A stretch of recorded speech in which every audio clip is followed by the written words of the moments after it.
I'm Rowan Smith. I am the curator of the temperate grasses collection in the Australian Pastures Genebank, and I'm also the leader of the herbage development program in TIA. The Australian Pastures Genebank came about from an idea to get all the collections around Australia into one location so that they can be looked after in a more sustainable way, and that's at the Australian Pastures Genebank in Sardie in Adelaide. The reason for bringing them all together is over time the germination rates of those accessions are starting to decline, and we want to try and identify those pasture samples that are going to be useful for plant breeders into the future, knowing that we're dealing with the challenges of more extreme weather events, longer periods of dry, potentially greater salinity levels, waterlogging, all these stresses that we need to have an eye on and be trying to develop plant traits that are going to see that those plants are useful to farmers in the future.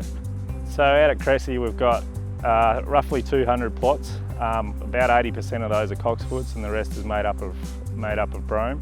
What we're hoping for is around 15,000 seeds to be able to send back to the Australian Pastures Genebank. So I think that equals around 3 million seeds that we're trying to send back each year to the collection.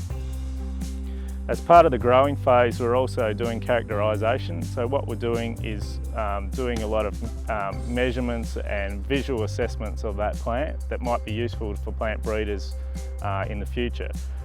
Once the plant's gone through its growth stage and it's producing seed, we then harvest the seed at the end of the year. Depending on what species that is, that we dry that down in different ways. And then have to go through a series of seed cleaning processes to be able to get that seed clean ready for shipment. Yeah, it is quite a big scale of operation. We haven't, until this project, we probably haven't done things on such a big scale with so many accessions all at once. Once it's ready to go, we then send it off to the Australian Pastures Genebank and then they put it into storage over in Adelaide. So some of that seed then goes on to the global seed vault in Svalbard in Norway for long-term safe storage.